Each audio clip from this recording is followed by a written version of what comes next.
Hello, beautiful souls.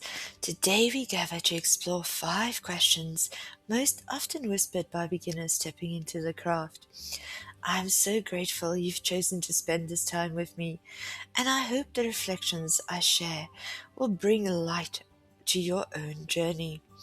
Curiosity stirs more questions within you. Leave them in the comments. I may weave them into a future gathering.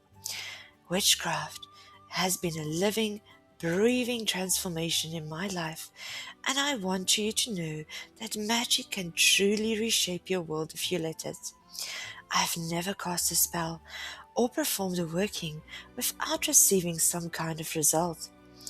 At times, my impatience clouded my vision, leading me to believe that my magic has faltered. Yet with time, the truth revealed itself. The universe had answered, and I often got more than I asked for. This too could be your story. With devotion and practice, the craft will respond.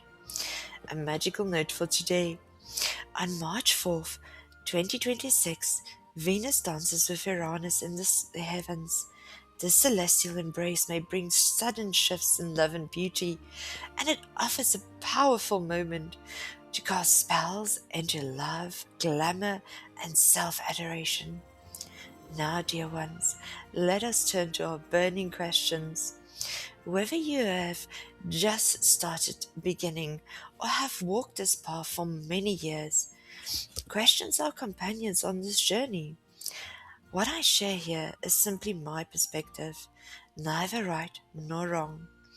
In the craft, there are many ways. There are no single ways.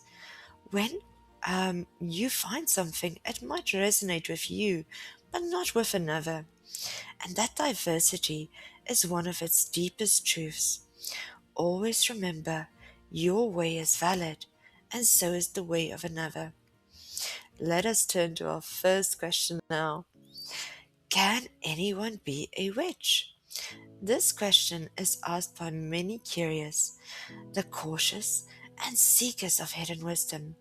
Together, let us walk through history, myth, and practice to discover the truth behind this timeless wonder. In the villages of Europe, the word witch was not always spoken with fear.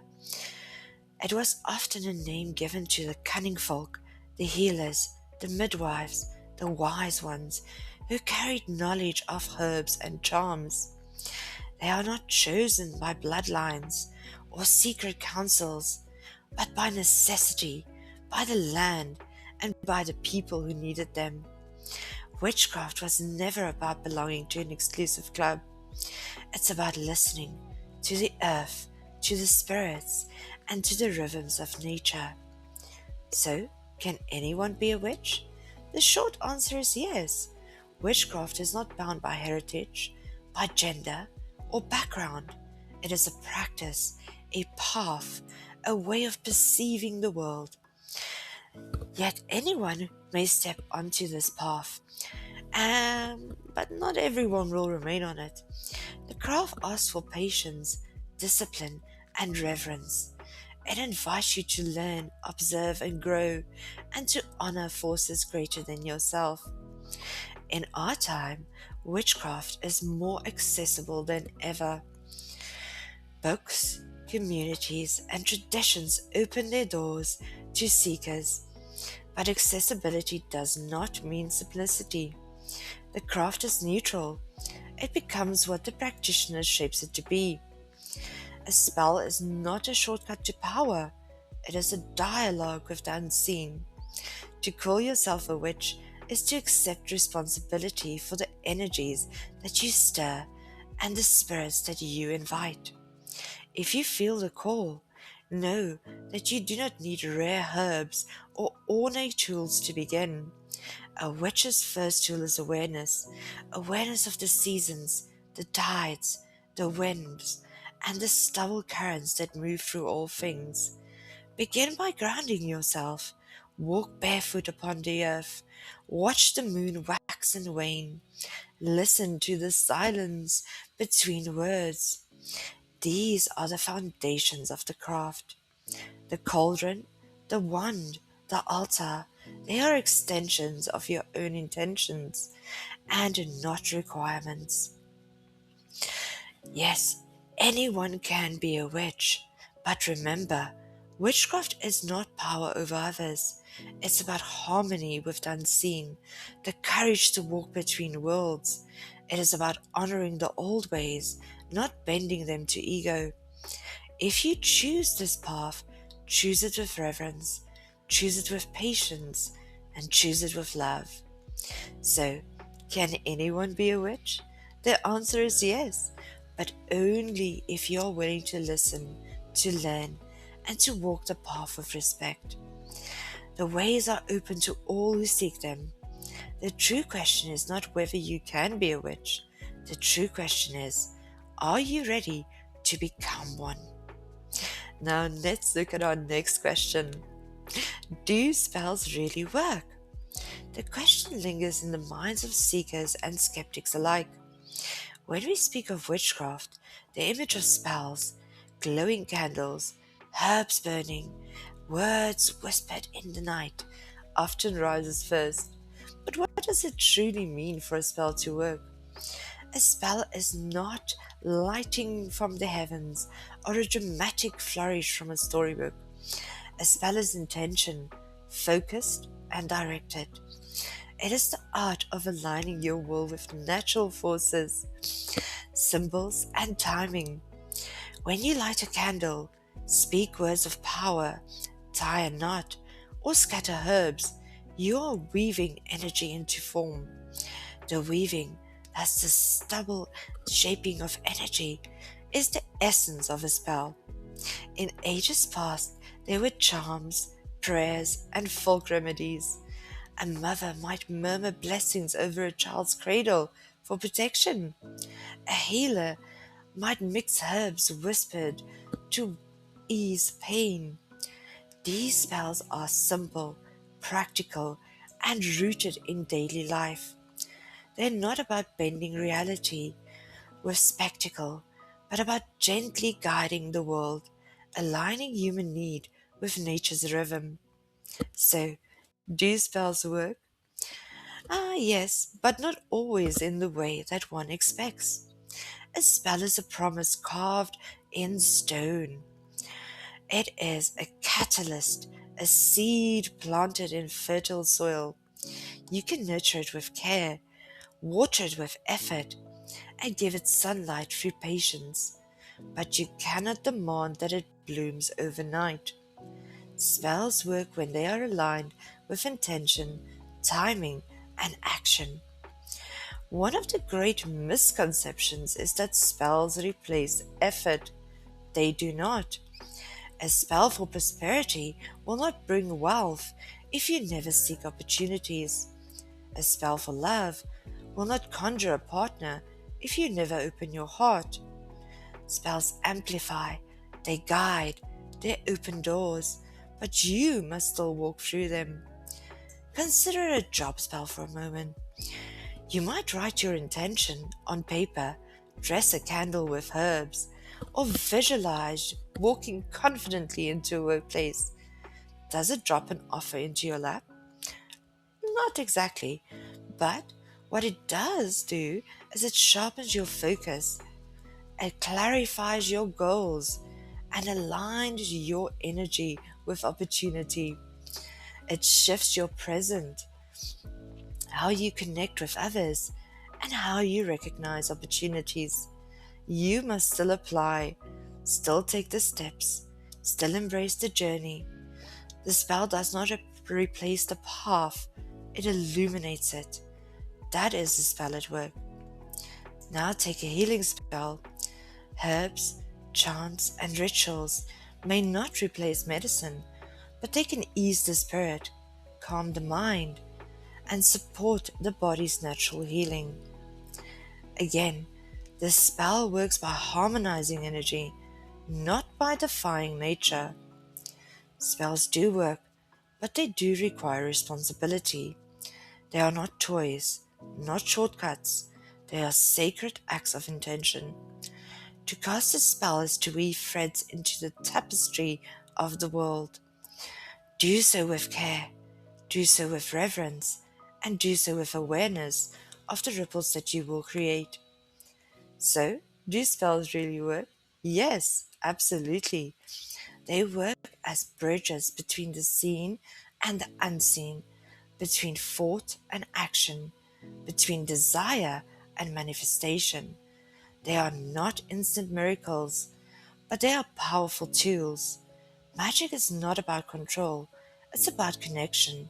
And when you cast with love, respect, and patience, you will witness the subtle, profound ways that spells truly work. So, next question. Is witchcraft evil? This question has been shaped by centuries of fear, misunderstanding, and myth. For some, the word witch conjures images of curses and shadowed powers. For others, it speaks of wisdom, healing, and a deep connection with nature. For generations, was branded as dangerous. In medieval Europe, the church often equated witches with the servants of the devil. Fear of the unknown has turned healers and midwives into scapegoats. The witch trials between the 15th and 17th centuries were fueled by this fear, painting witchcraft as evil when it was simply following medicine or seasonal ritual. The word witch became a weapon used to silence those who lived differently.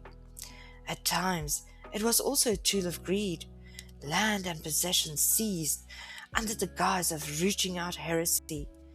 The prosecution of the Knights Templar, accused of witchcraft and heresy, is but one example of how fear was wielded to control and condemn.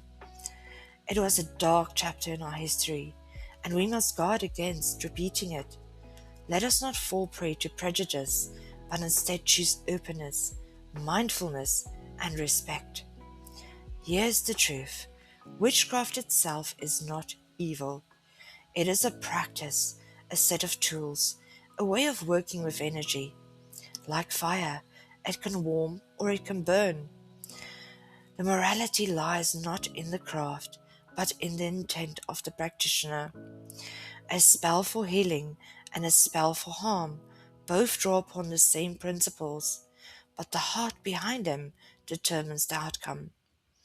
Even today, many ask, is witchcraft dark, dangerous, or forbidden? The answer depends on your perspective. To some, anything outside of their faith is suspect. To others, witchcraft is simply a spiritual path. In truth, most witches practice with reverence for nature, for the cycles of life and death, and for balance. Witchcraft is about harmony, not destruction. Think of a protection charm hung above a doorway. Does it carry evil?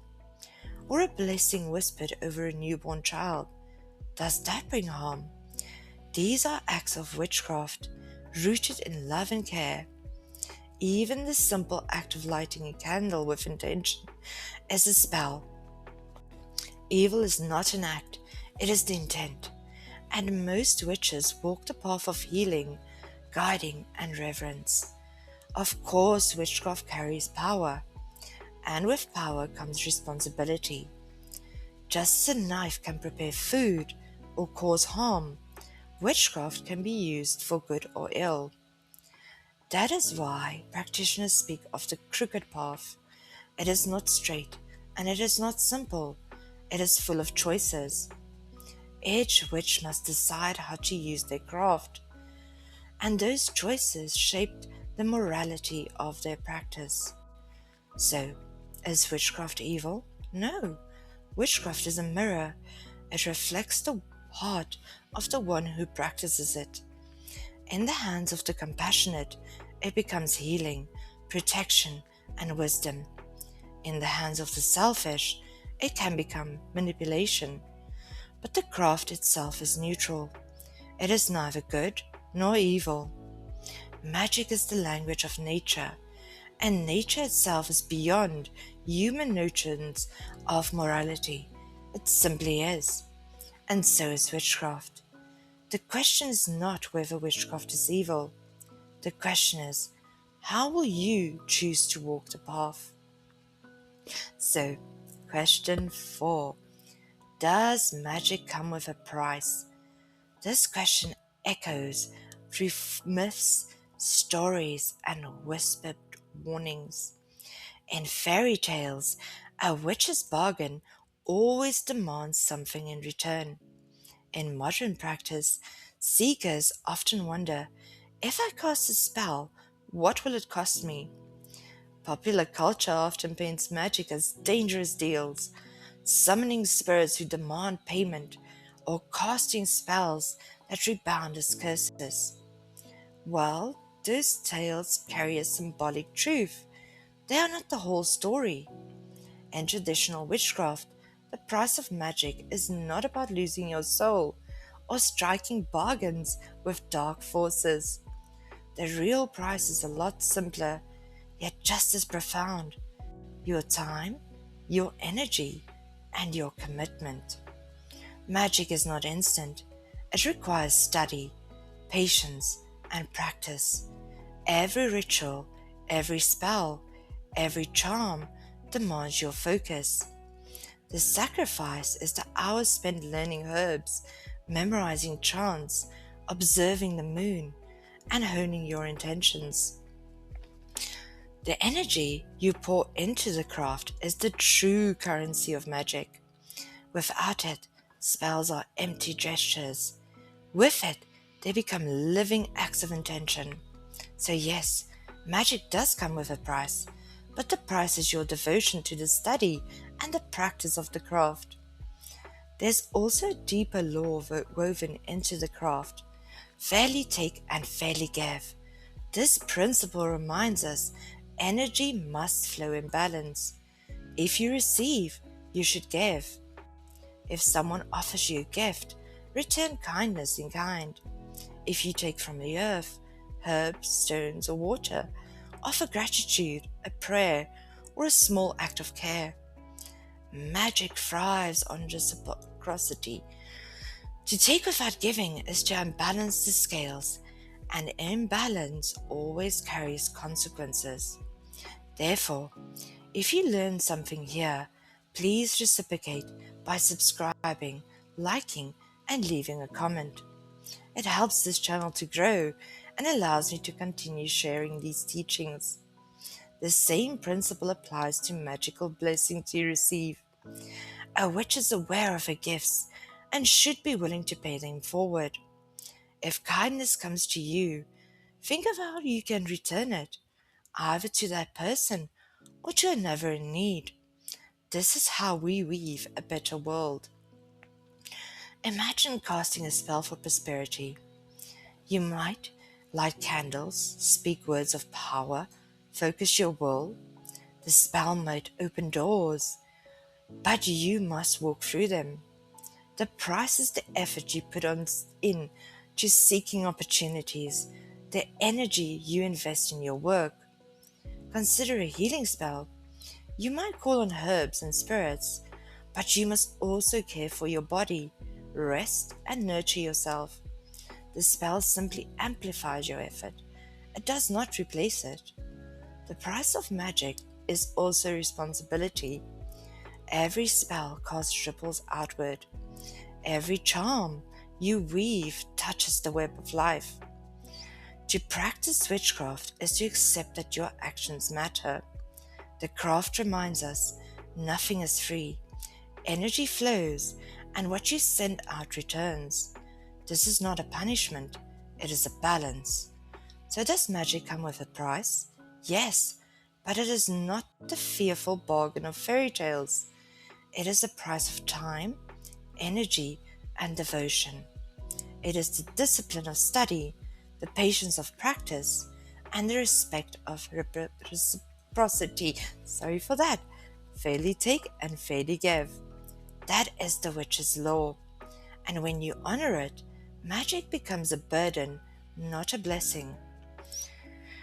What you invest into your craft, you will receive in return. The question is not whether magic has a price. The question is, Are you willing to pay it with your time, your energy, and your heart? Do I need special tools or ingredients to practice witchcraft? This question is asked by nearly every beginner.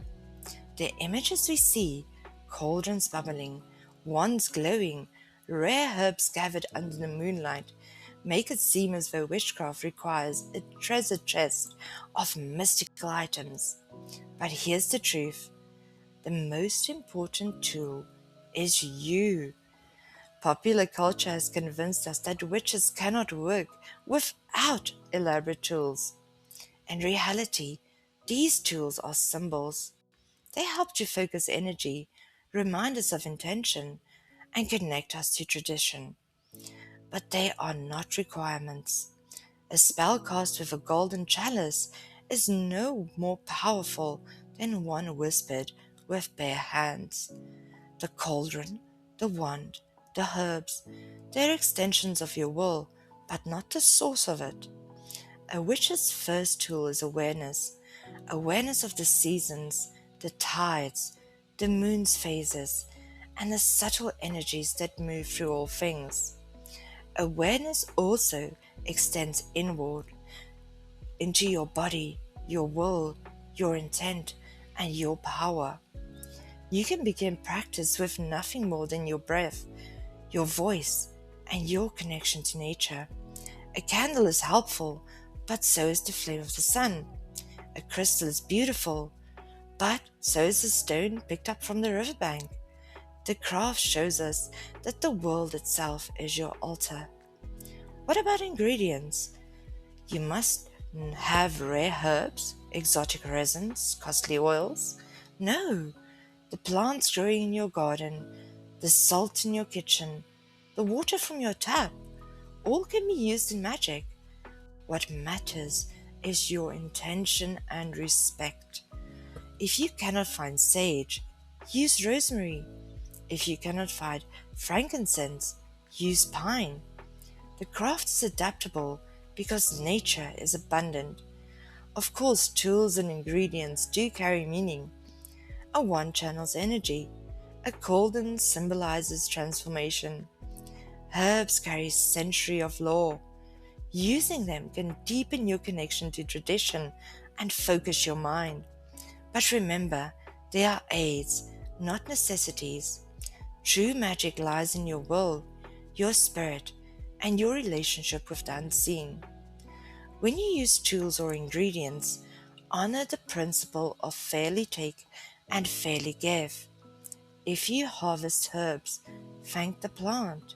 If you take from the earth, offer something back, a prayer, a song, or care for the land. When you are blessed by the unseen, give thanks in a meaningful way and help someone else. Witchcraft thrives on reciprocity. To take without giving is to unbalance the scales, and imbalance always carries consequences. This is the curse that so many fear, not a punishment, but a reminder of balance.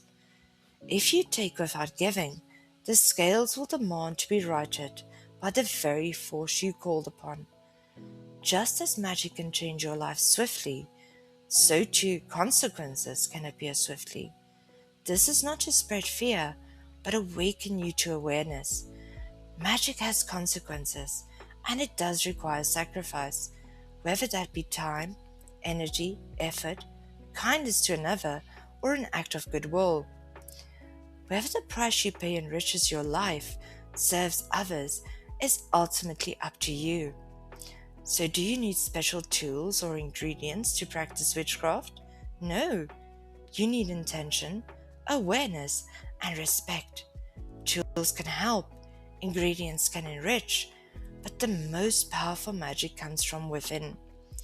The witch's true altar is the world, and a witch's true tool is the self. Begin with what you have, honor what you use. Remember, the magic is already within you. Thank you for watching. Merry did we meet, merry do we part, and